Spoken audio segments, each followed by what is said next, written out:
It was a rainy evening when Leah's phone buzzed with a message from her best friend, Cassie. Don't forget, 7 p.m. The place is fancy, but go as yourself. Trust me.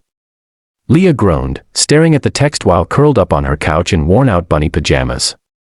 She had zero energy left after a week of back-to-back nursing shifts.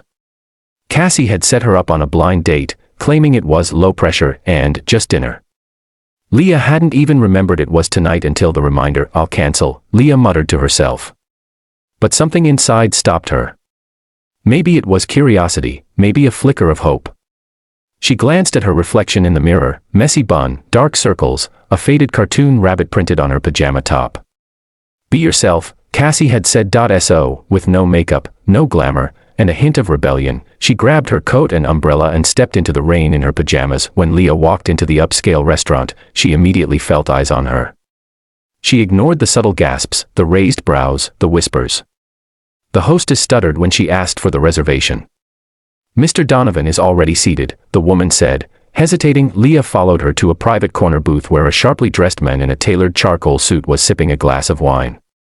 He looked every bit like a movie star, clean-shaven, intense green eyes, and a calm, powerful air. His expression faltered only slightly when he saw her, then turned into something unreadable. You must be Leah, he said, rising to shake her hand. He didn't flinch at the bunny on her shirt or the fuzzy slippers. And you must be insane for agreeing to this, she replied with a smile, sitting down. He chuckled. Actually, I think I'm intrigued. The waiter came, visibly unsure. Leah ordered a burger. The man, Damien, smiled and ordered the same. For a few awkward minutes, Leah tried to hide her discomfort. This was a dare, she confessed. My best friend told me to come as I am. I didn't think you'd be, you. A millionaire, he offered, amused. Or not wearing bunny pajamas. She laughed. Both. Their conversation flowed easily.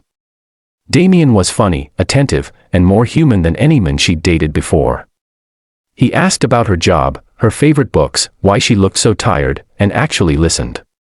Leah told him about long nights in the ER, about her dream to open a free clinic, and about her inability to trust men after her ex cheated. Damien, surprisingly, didn't overshare about his wealth or flaunt his status.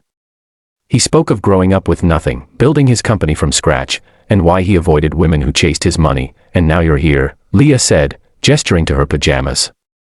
On a date with someone who clearly didn't try. That's exactly why I'm still sitting here, Damien said, leaning in. You're not trying to impress me. And that's impressive. By the time dessert arrived, Leah had forgotten what she was wearing. She felt seen, not judged. When Damien offered to walk her out, she didn't say no. Rain was still falling. Damien opened the umbrella. Can I see you again, he asked. In pajamas, she teased, in whatever you feel like wearing. They parted ways with a hug, but something lingered in the air, something sweet and genuine. The next morning, Leah woke up to a delivery at her door. It was a box. Inside, a new pair of high-end silk pajamas with a note, for our second date. Thought you might need an upgrade. The second date wasn't at a restaurant. Damien had set up a candlelit dinner on the rooftop of his building. Both of them wore pajamas. She laughed the moment she saw him in navy flannel. I figured, if I can't beat the look, I should join it, he said. Their connection only deepened.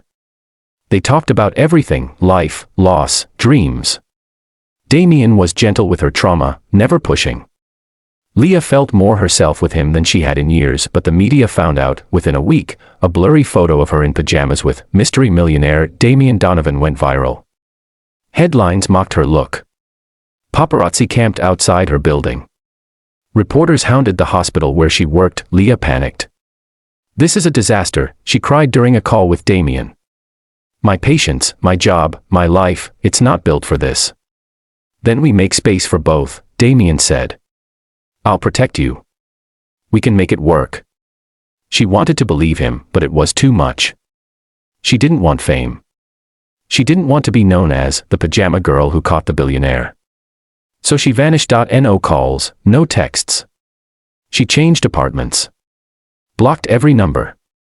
She tried to forget him. Months passed. One morning, while volunteering at a mobile clinic in a rural town, she saw a familiar luxury SUV pull up. Her heart stopped. Damien stepped out, dressed in jeans, holding a cup of coffee. His smile hadn't changed. "You told me your dream was to open a free clinic," he said. "So I found where you were working. I hope that's not creepy." Leah was speechless. "I'm not here to bring you back," Damien said softly. "I'm here to help.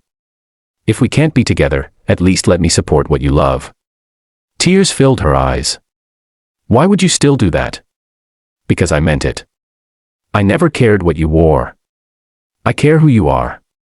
He handed her a folder, property deeds, permits, funding, all for a permanent clinic in her name. That night, Leah sat under the stars, reading his note over and over. "You don't need to love me back.